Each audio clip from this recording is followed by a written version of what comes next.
ప్రవేశపెట్టిన GST bill వల్ల prince Mahesh బాబుకి ఎదురు దెబ్బ తగిలిందనే చెప్పాలి. జీఎస్టీ బిల్ వివరాలు మెల్లిమెల్లిగా బయటపడుతున్నాయి. సినిమా టికెట్లపై 28% ట్యాక్స్ విధించినట్లు ప్రకటించింది ప్రభుత్వం. అంటే ఇంతకు ముందులా స్టేట్ ను బట్టి సినిమా మీద ట్యాక్స్ మారదన్నమాట.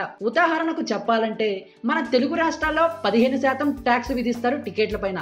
మహారాష్ట్రలో హిందీ సినిమాలకు 45% విధిస్తారు. చూడండి ఎంత తేడా ఉందో. అదే బీహార్ అయితే ఏకంగా 50% వినోదపు పన్ను చలామణిలో ఉంది. ఉత్తరప్రదేశ్, కేరళ రాష్ట్రాల్లో 30% ఉంటుంది. ఇలా రాష్ట్రాలను బట్టి వినోదపు పన్నులో మార్పులుంటాయి.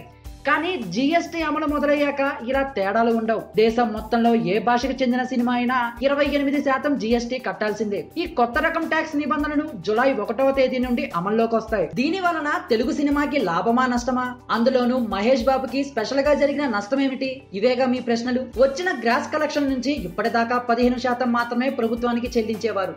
ఇప్పుడు 28% చెల్లించాలి. అంటే ప్రతి టికెట్ మీద 13% ఆదాయం కోల్పోతారు. ఇప్పుడు అందులో నుంచి థియేటర్ ఖర్చులు చెల్లించాలి. ఆ తర్వాత డిస్ట్రిబ్యూటర్స్, నిర్మాతల మధ్య ఉన్న ఒప్పందాన్ని బట్టి షేర్ పంచుకోవాలి. సింపుల్ గా చెప్పాలంటే షేర్, ఆదాయం, నెట్ అన్ని 13% తగ్గుతాయి.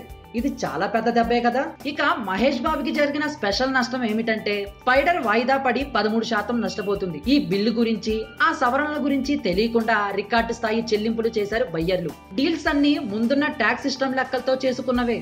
ముందు అనుకున్నట్లుగా స్పైడర్ ఏప్రిల్లో వచ్చి ఉంటే ఈ తలకాయ నొప్పి ఉండేది కాదు. కనీసం జూన్ 23న వస్తే ఒక వారం రోజులు భారీ షేర్ కలెక్షన్ సాధించేది.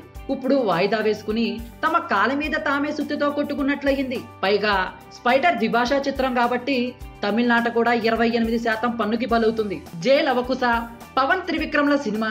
ఇక నుంచి రాబోయే పెద్ద సినిమాలను కొనే ముందు బయ్యర్లు జీఎస్టీని దృష్టిలో పెట్టుకుని తక్కువ డబ్బు పెడతారు. స్పైడర్ మాత్రం 100 కోట్లకు పైగా బడ్జెట్, 130 నుండి 150 కోట్ల బిజినెస్ తో రిస్క్ లో పడింది. చూద్దాం మన మహేష్ తన సినిమాతో డిస్ట్రిబ్యూటర్లని, నిర్మాతలని జీఎస్టీ బిల్లు నుంచి ఏ విధంగా బయటపడేస్తాడో. మరి దీనిపై మీ యొక్క అభిప్రాయాన్ని కామెంట్ రూపంలో మాకు తెలియజేయండి. ఈ వీడియో మీకు నచ్చితే లైక్ చేసి అందరికీ రీచ్ అయ్యేలా షేర్ చేయండి. ఇలాంటి ఇంట్రెస్టింగ్ అప్డేట్స్ కోసం ఎప్పటికప్పుడు మా ఛానల్ ని సబ్స్క్రైబ్ చేసుకోండి.